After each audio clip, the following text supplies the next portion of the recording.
প্রিয় দর্শক, দেশ ও দেশের বাইরে থেকে যে যেখান থেকে আজকে আমার প্রতিবেদনটি দেখছেন, আশা করি সকলে ভালো আছেন, সুস্থ আছেন। তো প্রিয় দর্শক, আজকে দেখতে পাচ্ছেন আমার মূলত এই মিশ্র চাষের পুকুরটার ব্যাপারে আজকে আপনাদের মাঝে আলোচনা করব। তো আজকে আমাদের এই প্রতিবেদনের মূল আলোচনার বিষয়টা হচ্ছে যে মাছ চাষে গোপন যে কিছু টিপস রয়েছে, লাভ করার ক্ষেত্রে গোপন যে পদ্ধতি রয়েছে সেইটা আসলে কি এবং কিভাবে আপনি অতিরিক্ত লাভবান হতে পারবেন, আজকে আমি আমার এই প্রতিবেদনের মাধ্যমে তুলে ধরব। প্রিয় দর্শক, আপনারা পুরো প্রতিবেদন জুড়ে সঙ্গে থাকুন, আশা করি এটা আপনাদের জন্য অনেক উপকারী হবে। প্রিয় দর্শক, তো প্রিয় দর্শক, মূলত এই যে পুকুরটি আপনাদের এখনই আমি দেখাইছি, এটা থেকে আমি যে মাছগুলো তলানিতে দেওয়া ছিল, আমার এই শিং মাছ এবং মাগুর মাছগুলো, কিছু ট্যাংরা মাছও রয়েছে। তো আজকে মূলত আমি 2 দিন এই মাছগুলো হারভেস্টিং করার পর আজকে মূলত এই মাছগুলো তলানিতে সেচ দিয়ে কাদা থেকে মাছগুলো ধরার পর আমি আমার আরেকটা পুকুরে ছাড়তেছি, যেহেতু এগুলো বাজার উপযোগী হয় নাই। তো প্রিয় দর্শক, এই যে এই পুকুরটি কিন্তু আপনাদের আমি মূলত দেখিয়েছি, এটা কিন্তু আমার 100% পুকুর। তো এখানে কিন্তু আমি তেলাপিয়া মাছের মিশ্র চাষ করেছিলাম। তো আমার এই পুকুরে যে বাংলা মাছগুলো রয়েছে, কার্প জাতীয় মাছ, এগুলো কিন্তু আমি আমার পুকুরের পাশেই কিন্তু রেখে দিয়েছি আমার নিজের ব্যবহারের জন্য। আমি এখানে পাবদা সেট করব। তো আমার যে বাংলা মাছগুলো রয়েছে, কার্প জাতীয় মাছ, সেগুলো কিন্তু আমি এই পাবদার মধ্যেই দেবো আর কি। প্রিয় দর্শক, আজকে মূলত আসলে এই যে তলানিতে সেচ দিয়ে কাদাতে যে শিং মাছ, ট্যাংরা এবং মাগুর মাছ রয়েছে, এগুলো আসলে ধরার কাজ চলতেছে। তো আমি মূলত আসলে মিশ্র চাষ কম করি, শিং মাছ চাষ, পাবদা মাছ, এগুলো চাষ বেশি করি আর কি। তারপরেও এখন আপনার ভ্যারাইটি রকমের চাষ করতে হবে। আপনি যদি 3টা বা 4টা পুকুর থাকে, আমার পরামর্শ হবে আপনি এক একটা পুকুরে এক এক রকমের চাষ করেন। প্রিয় দর্শক, তো দেখতে পাচ্ছেন আমার এই যে সেচ দেওয়ার দিন যে মনোসেক্স মাছগুলো বের হয়েছে, এগুলো কিন্তু আমি ধরে প্রক্রিয়াজাতকরণ করতেছি। তো এখান থেকে কিন্তু এই মাছগুলো যেগুলো বাজারজাতকরণের উপযুক্ত হয়েছে, আমি সেগুলো বাজারে পাঠিয়ে দিব। আর এই যে ছোট যে শিং মাছগুলো দেখতে পাচ্ছেন, এগুলো আসলে অল্প দিন হলো দেওয়া, এই জন্য মাছগুলো বেশি বড় হয় নাই। এগুলো মূলত আমি আরেকটা পুকুরে আমি সেট করবো আর কি। প্রিয় দর্শক, তো প্রিয় দর্শক, দেখতে পাচ্ছেন এই মাছগুলো কিন্তু কাদামাটি থেকে ধরে আমি আমার পাশেই ছোট পুকুরে কিন্তু হাপা করে রেখেছি। এখানে এই মাছগুলো সুন্দর করে আপনার বাছাই করার পর কিন্তু আমি আমার পুকুরে নিয়ে যে সুস্থ হওয়ার পর কিন্তু মাছগুলো ছেড়ে দেবো আর কি। প্রিয় দর্শক, তো এই ছোট পুকুরে কিন্তু আমি এর আগে শিং মাছ চাষ করেছিলাম, আপনাদের কিন্তু দেখিয়েছি। তো এই যে যে পুকুরটি দেখতে পাচ্ছেন, এটাতে কিন্তু এই যে এই মাছগুলো হাপা করে রাখা হচ্ছে। তো এখান থেকে মাছ ধরা যখন শেষ হয়ে যাবে, সর্বশেষে আমরা কিন্তু এই মাছগুলো সুন্দর করে এখান থেকে কিন্তু পরিষ্কার করে প্রক্রিয়াজাত করে কিন্তু আরেকটা পুকুরে ছাড়বো আর কি। প্রিয় দর্শক, তো দেখতে পাচ্ছেন এই যে মাছগুলো মোটামুটি ধরার শেষ পর্যায়ে আমরা চলে এসেছি। এখন এই যে যে জেলে ভাইরা আমাদের মাছগুলো ধরে দিয়েছে, তারা কিন্তু মূলত মাছগুলো এখন প্রক্রিয়াজাতের কাজ চলতেছে। যেগুলো মরা মাছ সেগুলো কিন্তু উঠাই দিচ্ছে। কিছু ট্যাংরা মাছ রোদ ছিল, কিছু ট্যাংরা মাছ মারা গেছে। এগুলো কিন্তু মূলত আমি বাজারে পাঠাই দিব, আড়তে ডাকের মাধ্যমে বিক্রয় হবে। তো বাকি মাছগুলো সুন্দর করে পরিষ্কার করে ময়লা আবর্জনা থেকে মুক্ত করে এগুলো কিন্তু এখানে রেখে দেওয়া হচ্ছে।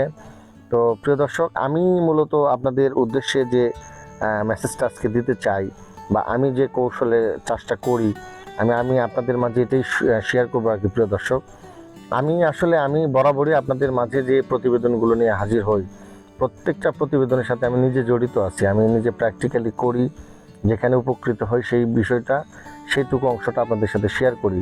যেখানে ক্ষতিগ্রস্ত হই সেটাও কিন্তু আপনাদের মাঝে তুলে ধরি। তা আসলে বিষয়টা হলো কি, যে মাছ চাষ করতে গেলে বর্তমান সময়ে আপনি খুব চ্যালেঞ্জিং একটা বিষয়। আপনি কিন্তু এই প্রতিযোগিতার বাজার, আপনি সঠিক আধুনিক পদ্ধতিতে চাষাবাদ না করেন, আপনি কখনো টিকে থাকতে পারবেন না। খাদ্যের দাম বেশি, পুকুরে লিজ ভাড়া বেশি, লেবার কস্টিংটা বেশি, সব কিছু বেশি, কিন্তু মাছের বাজার কিন্তু আসলে তুলনামূলক খারাপ। প্রিয় দর্শক, এই জন্য কিছু কৌশল অবলম্বন করতে হবে, এবং মূলত আমি যে কৌশলগুলো আমার পুকুরে অবলম্বন করি, সেখান থেকে কিন্তু আজকে আমি আপনাদের এই গোপন কিছু তথ্য আপনাদের সাথে শেয়ার করব। যদিও অনেকে এই তথ্যগুলো জানেন, তারপরেও যারা নতুন চাষে যাচ্ছেন বা নতুন মাছ চাষ করেন, অনেকের জন্য আমি মনে করি এটা উপকারী হবে আর কি। প্রিয় দর্শক, তো দেখতে পাচ্ছেন আমি কিন্তু দীর্ঘমেয়াদী সেটিংয়ের জন্য এই শিং মাছগুলো বাংলা মাছের মাঝখানে দিয়েছিলাম।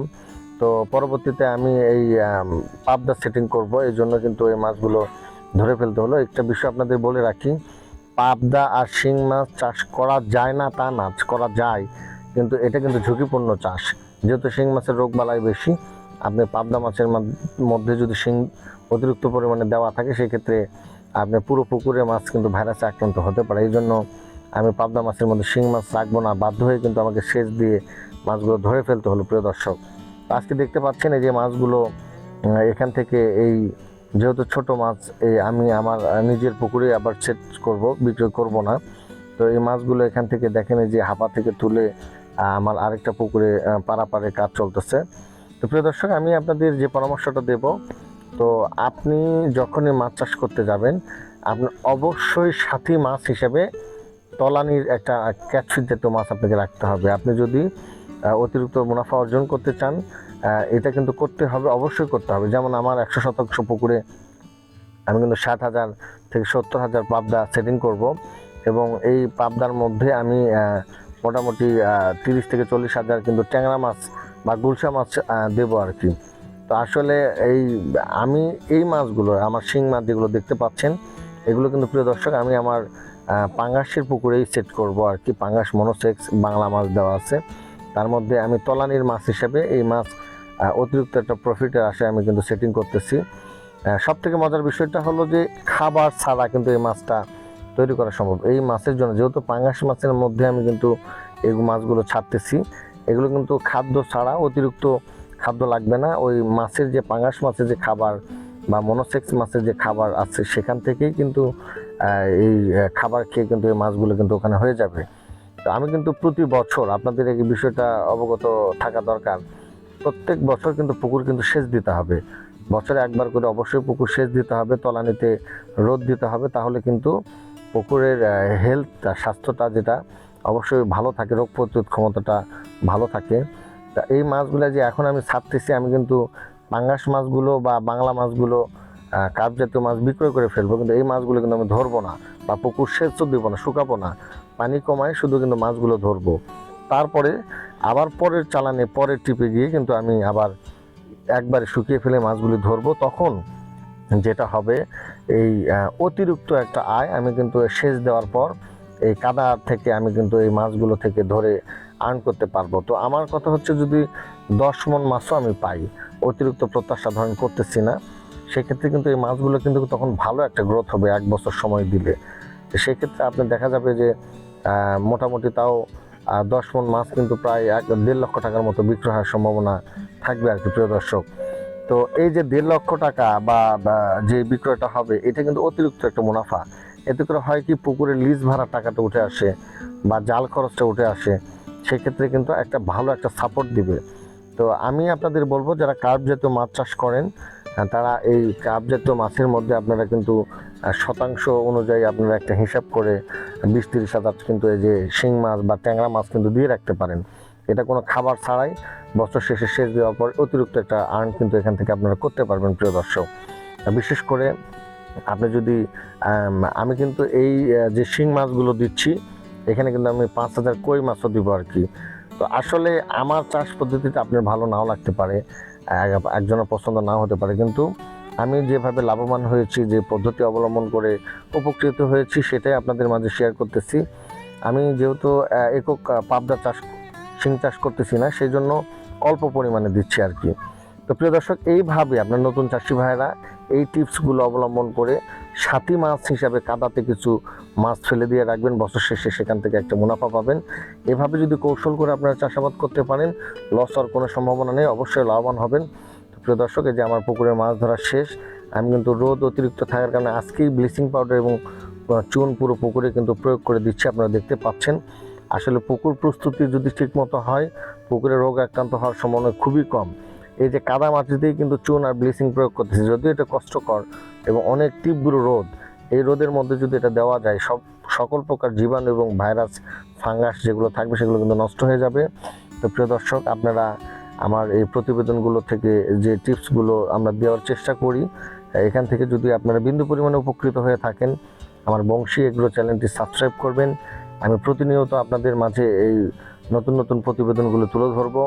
আমি নিজে যা করি সেগুলো আপনাদের মাঝে তুলে ধরবো এবং আশপাশের ঘটনাগুলো তুলে ধরার চেষ্টা করব। প্রিয় দর্শক, তো তো আপনার চ্যানেলটি অবশ্যই সাবস্ক্রাইব করবেন। তো প্রিয় দর্শক, আপনারা যারা নতুন মাছ চাষি খামারি ভাইরা রয়েছেন, আমি সবসময় আপনাদের পাশে থাকার অঙ্গীকার করেছি এবং চেষ্টা করব আপনাদের হেল্প করার জন্য। কোনো পরামর্শ লাগলে অবশ্যই নক করবেন। আমি কখনো এগুলো নিয়ে বিরক্ত হই না। আমি আমার ক্ষুদ্র জ্ঞান থেকে যেটুকু পারি আপনাদের পরামর্শ দেব। আর বিশেষ করে যারা মাছ চাষ নতুন আসতেছেন, ছোট আকারে শুরু করেন, সফলতা অবশ্যই আসবে। সবাই ভালো থাকবেন, সুস্থ থাকবেন, সকলের জন্য অনেক শুভকামনা। খোদা হাফেজ।